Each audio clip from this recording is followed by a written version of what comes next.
friends, welcome to Sweet Sumi channel. இன்னைக்கு என் channel என்ன பார்க்க போறீங்கன்னா ஒரு குக்கிங் vlog தான் பார்க்க போறீங்க. இந்த குக்கிங் vlogல என்ன பார்க்க போறீங்கன்னா ஒரு லஞ்ச் ரெசிபி தான் பார்க்க போறோம். வாங்க இப்போ வீடியோக்குள்ள போலாம். ஓகே, இன்னைக்கு என்ன பார்க்க போறோம்னா நமக்கு எல்லாருக்கும் பிடிச்ச ஒரு ரெசிபி தான். இது வந்து அரிசி பருப்பு சாதம். அந்த அரிசி பருப்பு சாதத்துல எல்லாரும் வந்து துவரம் பருப்பு போட்டு பண்ணுவாங்க. நான் வந்து இன்னைக்கு வந்து பாசி பருப்பு எடுத்திருக்கேன். பாசி பருப்பு வச்சு செஞ்சாலும் இது ரொம்ப நல்லா வரும். வாங்க இதுக்கு என்னென்ன தேவையான பொருட்கள், என்னென்ன இன்கிரீடியன்ஸ் யூஸ் பண்றேங்கிறத காமிக்கிறேன். இப்போ பாத்தீங்கன்னா 1 கப் அரிசி எடுத்து வச்சிருக்கேன். அப்புறம் 1/2 கப் பாசி பருப்பு எடுத்து வச்சிருக்கேன். அப்புறம் தாளிக்கிறதுக்கு 2 வெங்காயம் 2 தக்காளி எடுத்து வச்சிருக்கேன். இங்க வச்சிருக்கிற இந்த ட்ரேல எல்லாமே அரைக்கிறதுக்கு தேவையான பொருட்கள். இதுல பாத்தீங்கன்னா 1 கப் கொத்தமல்லி எடுத்து வச்சிருக்கேன். இதுல பாத்தீங்கன்னா தேவையான அளவு, அதாவது 1 கப் கருவேப்பிலை எடுத்து வச்சிருக்கேன். அப்புறம் பாத்தீங்கன்னா பச்சை மிளகா, கிரீன் சில்லி வந்து 3 எடுத்து வச்சிருக்கேன். அதே மாதிரி ட்ரை சில்லி 3 எடுத்து வச்சிருக்கேன். அப்புறம் பாத்தீங்கன்னா ஒரு 1/4 டீஸ்பூன் வந்து கசகசா எடுத்து வச்சிருக்கேன். அப்புறம் பாத்தீங்கன்னா 2 பட்டை எடுத்து வச்சிருக்கேன். அப்புறம் 1/4 ஸ்பூன் வந்து சோம்பு எடுத்து வச்சிருக்கேன். இந்த சைட்ல பாத்தீங்கன்னா இஞ்சி பூண்டு எடுத்து வச்சிருக்கேன். இஞ்சியும் பூண்டு எடுத்து வச்சிருக்கேன். பூண்டு வந்து பாத்தீங்கன்னா ஒரு 5ல இருந்து 6 இது எடுத்து வச்சிருக்கேன். ஓகே, இது எல்லாத்தையும் எப்படி அரைச்சிட்டு தாளிச்சு இந்த சாதத்தை எப்படி பண்றேங்கிறத காமிக்கிறேன். ஓகே, இப்ப பாத்தீங்கன்னா ஒரு ப்ரெஷர் பேன் வச்சிருக்கேன். அதுல வந்து பாத்தீங்கன்னா ஜிஞ்சலி ஆயில், நல்லெண்ணெய் ஊத்திருக்கேன். ஒரு 4 டேபிள் ஸ்பூன் வந்து நல்லெண்ணெய் ஊத்திருக்கேன்.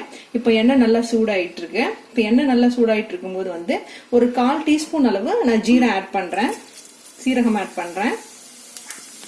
இப்ப சீரகம் நல்லா பொரிஞ்சதுக்கு அப்புறம், சீரகம் நல்லா பொரிஞ்சதுக்கு அப்புறம் நான் நறுக்கி வச்சிருந்தேன் இந்த மாதிரி ஸ்லைஸ் பண்ணி வச்ச ஆனியனை ஆட் பண்றேன்.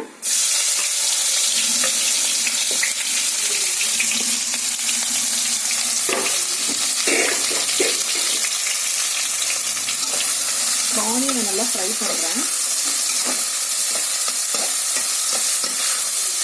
இது நல்லா கோல்டன் கலர் வர வரைக்கும் ஃப்ரை பண்ணணும்.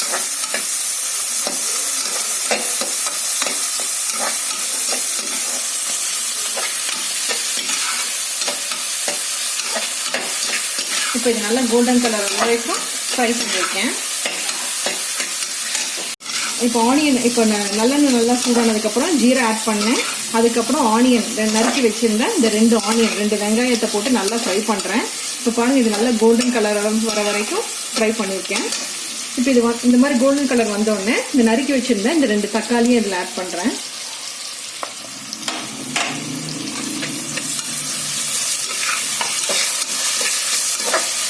இதுவும் போட்டு ஒரு 2ல இருந்து 3 நிமிஷம் நல்லா ஃப்ரை பண்ணேன்.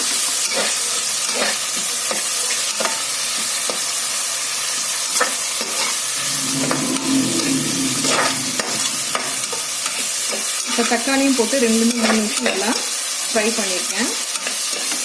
அதுக்கப்புறம் நான் அரைச்சி வச்சிருந்த இந்த இஞ்சி பூண்டு கொத்தமல்லி கருவேப்பிலை பட்டை சோம்பு கசகசா இந்த பேஸ்ட் வந்து இதில் போடுறேன். இப்போ இதை போட்டுட்டு இதோட இதை நல்லா மிக்ஸ் பண்ணுறேன்.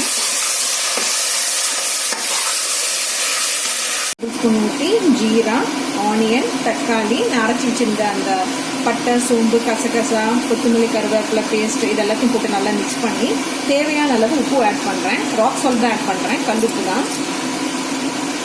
இதை போட்டுட்டு கல்லுப்பு ஆட் பண்ணிட்டு திரும்ப இதில் மிக்ஸ் பண்ணுறேன். மஞ்சத்தூள் ஆட் பண்ணதுக்கு அப்புறம் நான் ஊற வச்சிருந்த அரிசியும் அந்த பாசி பருப்பும், இது வந்து நான் ஒரு 15ல இருந்து 20 நிமிஷம் ஊற வச்சிருக்கேன். 2த்தையும் ஒட்டுக்காக தான் ஊற வச்சிருக்கேன். இந்த ஊற வச்சிருந்த அரிசி வந்து இதோட சேர்ந்து மிக்ஸ் பண்ண போறேன்.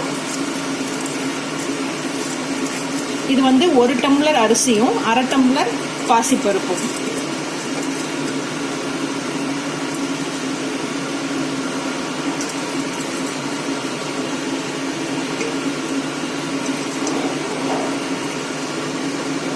இப்போ இதை போட்டுட்டு திரும்பவும் நல்லா மிக்ஸ் பண்றேன். இதை நல்லா மிக்ஸ் பண்ணி விட்டதுக்கு அப்புறம் தான் நீங்க தண்ணி ஊற்றணும். உடனே தண்ணி ஊற்றிடக்கூடாது. பாருங்க, இந்த அரிசியை மிக்ஸ் பண்ணதுக்கு அப்புறம் இதுல அரிசிக்கும் பருப்புக்கும் தேவையான ஒரு 4 டம்ளர் தண்ணி அளந்து வச்சிருக்கேன். அதை ஊத்துறேன். உங்க அரிசிக்கு தகுந்த மாதிரி நீங்க தண்ணி அளந்து எடுத்துக்கோங்க. போட்டுட்டு அரிசி பருப்புக்கு தேவையான 4 டம்ளர் தண்ணி அளந்து ஊற்றிருக்கேன். இது வந்து நல்லா பாயில் ஆகும்போது உப்பு காரம் பார்த்துட்டு ஒரு 2லேருந்து 3 விசில் விட்டுட்டு நீங்கள் அதை ஆறுனதுக்கப்புறம் எடுத்து சாப்பிட்டீங்கன்னா உங்களோட சுவையான அரிசி பருப்பு சாதம் ரெடி. 2 விசில் வந்ததுக்கப்புறம் நம்ம ஆஃப் பண்ணிக்கலாம். உங்களுக்கு குறைவா வேணும்னா இன்னொரு விசில் விட்டு ஆஃப். எல்லாம் ஆறிடுச்சு. இப்போ திரும்ப இதை நல்லா நான் மிக்ஸ் பண்ணிக்கிறேன். இதை திறக்கும் போதே நல்ல வாசனையா இருக்கு. இப்போ இதை நான் ஒரு பவுலில் ட்ரான்ஸ்ஃபர் பண்ணி பவுலில் மாற்றி அதாவது ஒரு கப்பில் மாற்றி டேஸ்ட் பண்ண போகிறேன். ட்ரான்ஸ்ஃபர் பண்ணியிருக்கேன், அதாவது கப்பில் மாற்றிருக்கேன் இந்த குக்கர்லேருந்து. இப்போ இதை நான் டேஸ்ட் பண்ணி பார்க்க போகிறேன். டேஸ்ட் பண்ணி பார்த்துட்டு எப்படி வந்திருக்குன்னு சொல்கிறேன்.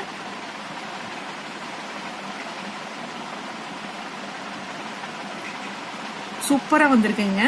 இதை நீங்களும் வீட்டில் ட்ரை பண்ணி பாருங்க. இது எங்கள் அம்மா பண்ணுற ரெசிபியில் எனக்கு ரொம்ப பிடிச்ச ரெசிபி. இது எங்கள் அம்மா எனக்கு சொல்லி கொடுத்தது. இதை வந்து நான் உங்கள் எல்லாருக்கும் ஷேர் பண்ணுறேன். ஸோ நீங்களும் இதை ட்ரை பண்ணிவிட்டு என்ஜாய் பண்ணுங்கள் இந்த ரெசிபியை. ஐ ஹோப் இந்த வீடியோ உங்களுக்கு பிடிச்சிருக்குன்னு நினைக்கிறேன். இந்த வீடியோ பிடிச்சிருந்தா மறக்காமல் என் சேனலுக்கு லைக் பண்ணுங்கள், ஷேர் பண்ணுங்கள், சப்ஸ்கிரைப் பண்ணுங்கள். Thank you friends.